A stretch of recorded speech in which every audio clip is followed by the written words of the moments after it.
This lecture is part of a series of lectures for Rad229, MRI Signals and Sequences offered in the Department of Radiology at Stanford University. The seventh lecture on signal-to-noise ratio is divided into three parts. Lecture-07C covers multi-channel noise and SNR. The learning objectives for this lecture are to explain noise statistics in multi-channel coils, to write equations for root mean square and linear coil combinations, to explain the impact of coil sensitivity, to calculate and measure SNR in multi-coil acquisitions, to calculate and explain geometry factor or G factor in sense imaging. When we go from a single channel coil to a multiple channel coil, such as a phased array coil, we have multiple images, and ideally these have uncorrelated noise. At the top here we see coil sensitivities for an example of 4 coils, and you see that each coil is basically sensitive to a region near one of the corners of a square image. So here you can see that we have coil-weighted images, which are basically the image that's multiplied by the coil sensitivity. And then at the bottom, we have coil-weighted images which have noise added to each channel. And then we can combine these using a root mean square or RMS or sensitivity-based methods. So first, let's look at multi-channel noise. If you have multiple channels in phased arrays, the noise has dimension NC, where NC is the number of coils, and it is Gaussian. The noise may be correlated between coils, but ideally this is minimal. So we can look at a covariance matrix as shown on the right, and the diagonal elements along this covariance matrix are ideally quite high and ideally quite similar, although they may vary slightly in magnitude. And this covariance matrix is basically the expected value of the signal from one coil times the signal from another coil here. We can also define a correlation matrix, which is basically the same as the covariance matrix here, but it is normalized by the square root of the corresponding diagonal elements to each of the off-diagonal elements here. And the diagonal of the correlation matrix is by definition 1. So on the right you see a covariance matrix here. Notice this was actually the covariance matrix from 2 phased array coils, one placed on each leg. And that's why you see a bit of a diagonal structure to the matrix, because the correlation is higher between elements of the 2 different arrays than between elements from one array to the other array. So just to review covariance matrices, given this covariance matrix for noise, which statement is the best description? So have a look at this covariance matrix. Here are some statements that perhaps we can make about this matrix. And the correct answer here is A. Note that there are zeros in the matrix. So the second coil here is completely uncorrelated with the other coils. If we wanted answer B, the matrix would be diagonal, and for D, the off-diagonal elements would all be equal to this expression here, which would give you a correlation matrix of 1. Now let's look at multi-coil combinations. So if S sub n is the signal from a coil, from coil n, and C sub n is the sensitivity of coil n, we can do a root mean square combination, which looks like this. We basically, as the name suggests, we take the square root of the mean of the sum of the signals.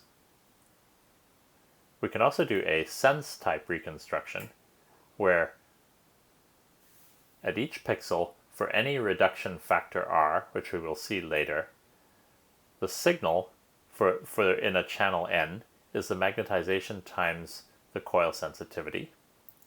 We can calculate the sense signal as basically a pseudo-inverse of the sensitivities times the signal in each coil. And this more generally looks like a linear combination of the channels itself, and we'll explore this in more detail shortly. So here is an example using multiple coils as we saw previously. We can look at the single channel image, where we had a single channel with uniform sensitivity and uniform noise. We see in the middle that if we have a root mean square combination of those coil sensitivities seen at the bottom here, we see that we have a bit of signal loss in the middle of the image here, so we have some shading effects.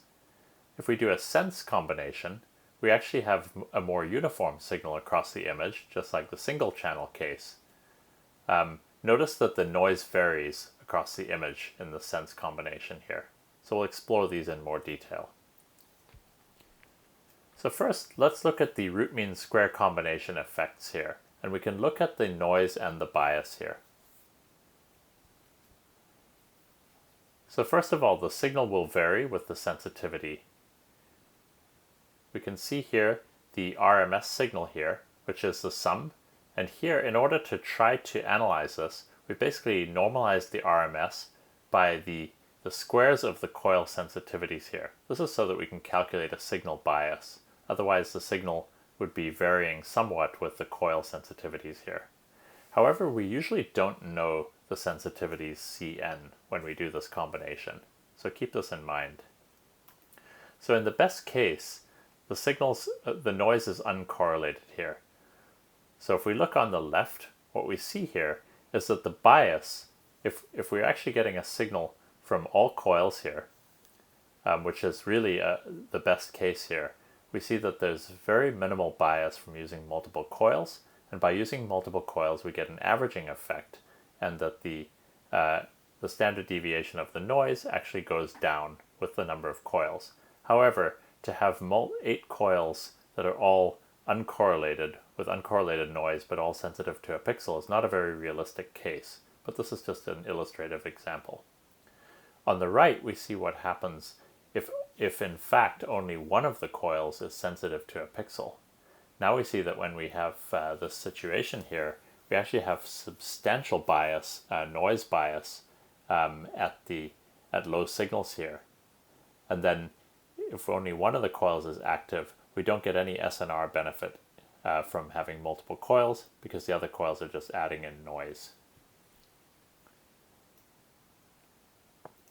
Notice also that the signal, I should just state, is mostly Gaussian above an SNR of about 10. And again, that insensitive coils add a bias at the low SNR here with this RMS combination.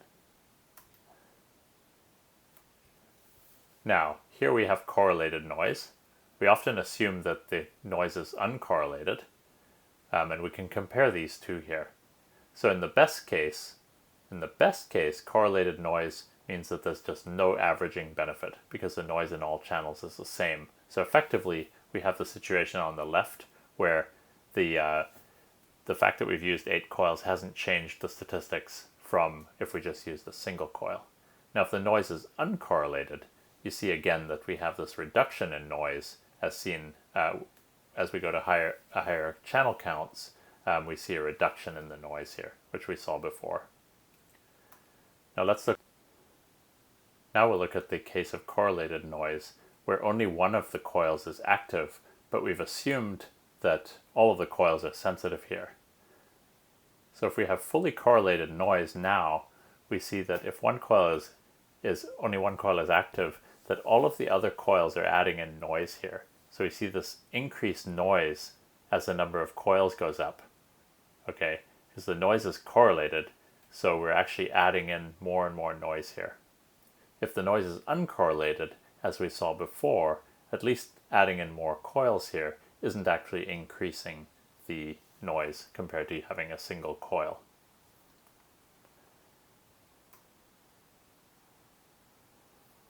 So now let's look at a sense reconstruction, where we're actually going to take into account the coil sensitivities for each pixel here. So to define these relationships, we start with the magnetization, and this is a single pixel, so it's a simply 1 by 1 array.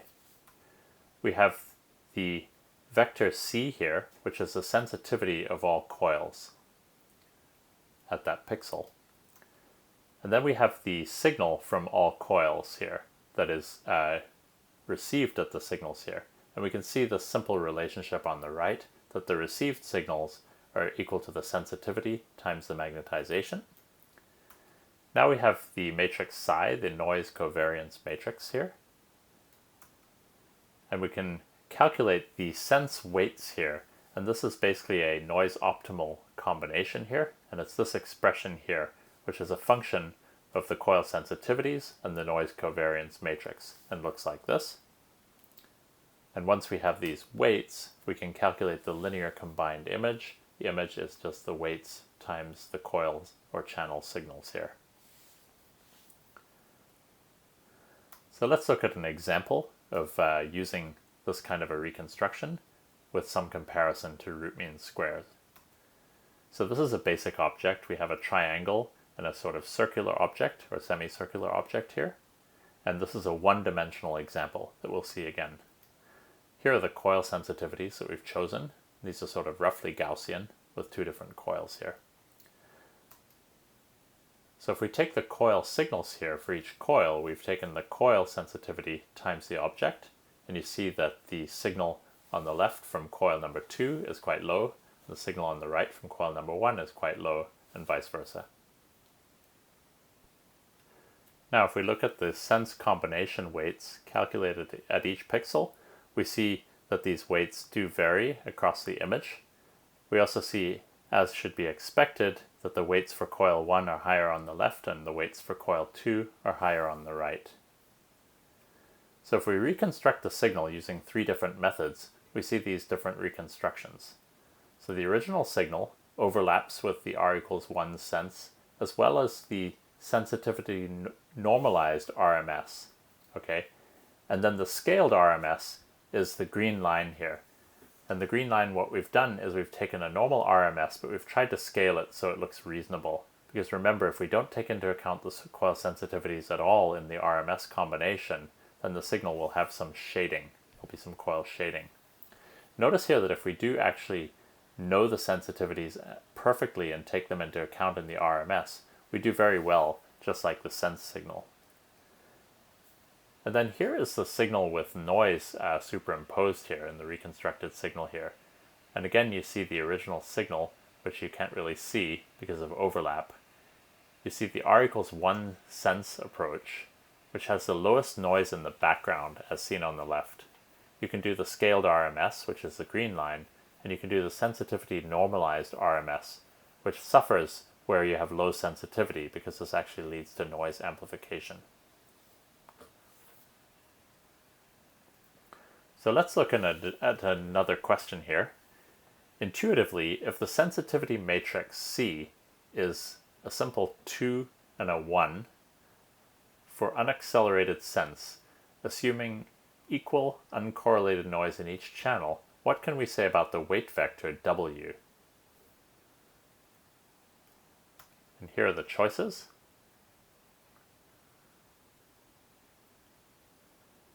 And the correct answer here is B. So intuitively, the coil with higher sensitivity should be weighted more heavily. But the other coil does contribute useful signal, so W2 should not be 0. Now, in this simple case, we could look back at the previous example here around x equals 95, and we can see that W1 is twice W2. But you can also see this alternatively if you just want to try to evaluate the weight matrix. Even though this expression looks complicated, for this simple example it is relatively simple to calculate this and see that in fact W1 is twice W2.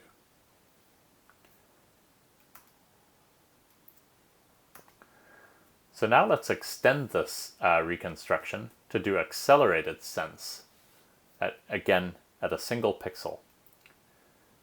Well, we have a reduction factor here, so this actually tells us the number of aliased pixels. So for each single pixel, we also have additional pixels that have been aliased due to a subsampling in sense. M is the magnetization again with aliasing, so this now is a R by 1 matrix or vector. C is the sensitivity, and this is now number of coils by the reduction factor. And here is the signal from all coils here. So what you see here is that the signal is equal to C times M, and the signal is still a column vector here. Again, psi is the noise covariance matrix. The sense weights are now R by NC, so there are actually additional rows to the sense weights, but the sense weight calculation is exactly the same.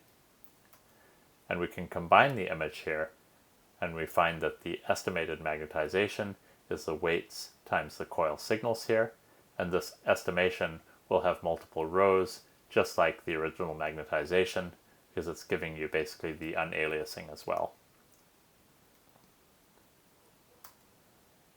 So let's look now at the noise calculation in sense. Remember, the noise in sense will be zero mean and Gaussian, and this is because it's a linear combination of the channel signals.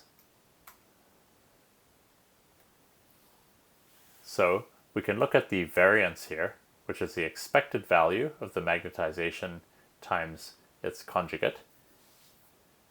This is the noise variance, and given that the M is equal to the weight times the sensitivity matrix, we can write this expression here. Remember, we know the noise covariance here, so we have the weights times the noise covariance, and the noise covariance is the expected signal in the channels. So we can expand this out using the expressions for the weights and get quite a complicated expression, but this actually reduces to this simple expression here. So this gives you the noise covariance between aliased pixels. It's generally it's an R by R matrix here. And if we look at a single pixel along the diagonal here of this matrix and take the square root, this gives us the standard deviation at a pixel, which would give us our noise sigma value at that pixel. So there are different options to measure the SNR with sense. Option 1 is to calculate the noise. If we have the coil sensitivity matrix C and the noise covariance matrix psi, you can simply calculate the noise, which is what we just showed on the previous slide.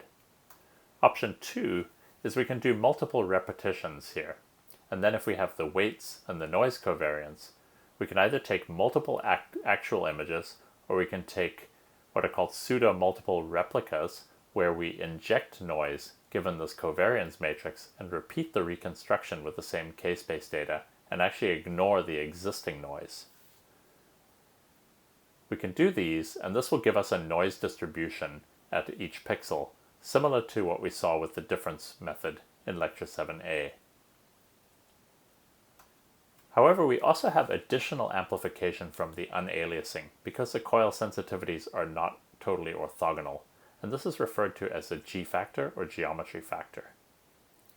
There are different ways to measure the G factor. You can calculate the G factor as shown below with this expression here, or you can actually measure the SNR with an unaccelerated image and with an accelerated image and calculate basically from the ratio of these SNRs, given the reduction factor, you can calculate the G factor from this equation at right here. So let's look at an example with 2x accelerated sense here. So these are the sense combination weights. Remember that these weights will actually do unaliasing, and again they tend to be higher where the coil has higher sensitivity. There are two channels here, so there are two sets of weights here. And these go across position here. The way this is laid out here is the matrix has been unwrapped, so we basically see the weight that would give you the appropriate unaliased pixel here. These are the aliased signals here, so you notice that the position here is, the range is half as much here, because we see the aliased signals for coil 1 and coil 2. If we do the unaliasing, we see compared to the original signal, the R equals 2 sense does quite a good job of unaliasing, but there's substantial noise here. Now we can look at the noise here, and there are a number of lines on this plot here. So we see that the mean in all cases is close to 0 here. And this is calculated over about 500 runs of this reconstruction here. We could look at the R equals 1 sense standard deviation, and both the calculated and the measured standard deviation overlap very well here. And then when we go to R equals 2, this is of course higher here, so we have a calculated noise and a measured noise, and these overlap very well as well. Now we can also calculate the sense G factor. In fact, this is just the ratio of these two standard deviations calculated on the left, and again with a square root 2 factor taken out. What we see here is now that the measured G factor actually matches very well with the calculated G factor on the previous slide.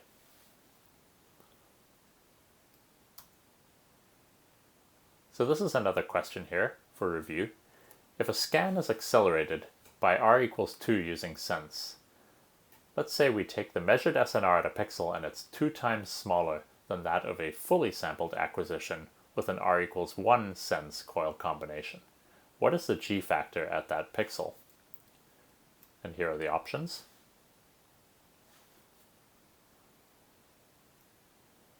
Okay, and the correct answer is C here.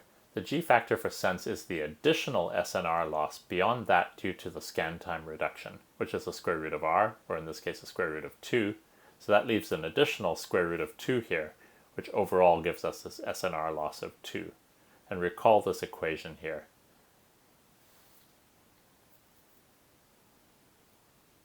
So let's now turn to SNR measurement and how we might do this. So what if we have a reconstruction pipeline? That is, we have access to the start of the pipeline and the output. If we measure the source noise, we can generate noise-only images given the noise covariance, and we can pass this through the pipeline. We can pass this through the pipeline multiple times and calculate a noise distribution in the image.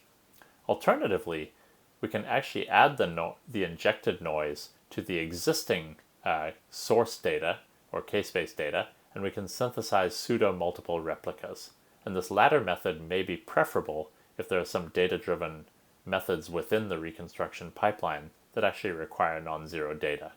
The noise-only approach might be preferable if you can really characterize this pipeline and if the pipeline is linear.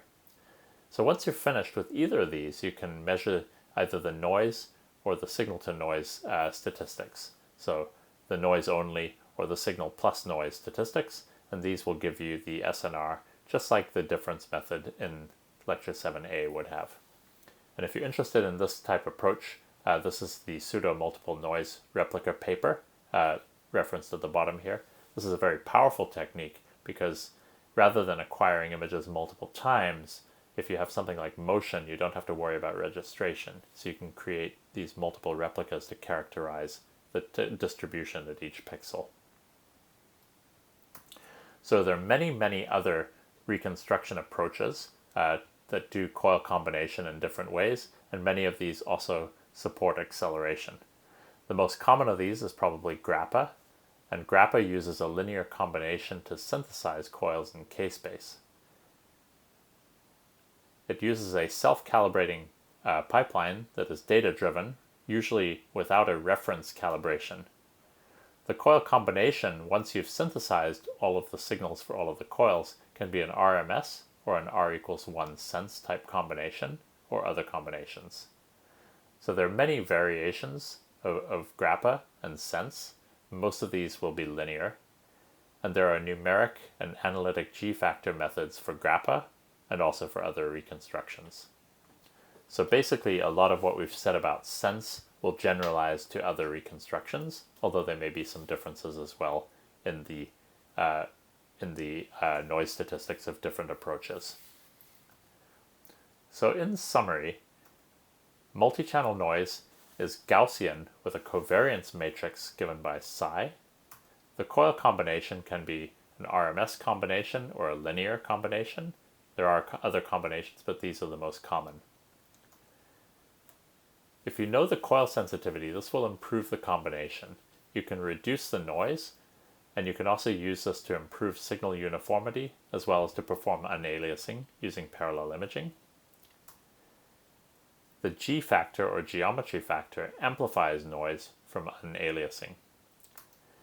And we've gone over some different methods that can actually measure the image noise and SNR using different reconstruction techniques.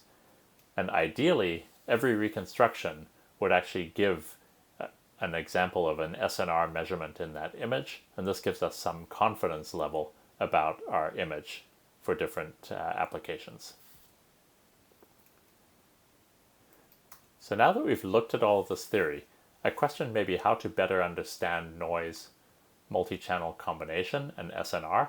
And to do this, I would highly encourage you to go through some of the examples that we have accompanying these lectures, including calculation of coil weights, calculation of noise, calculation of G factor, and reconstructions of images. And working through these examples will help you to gain some intuition for this material.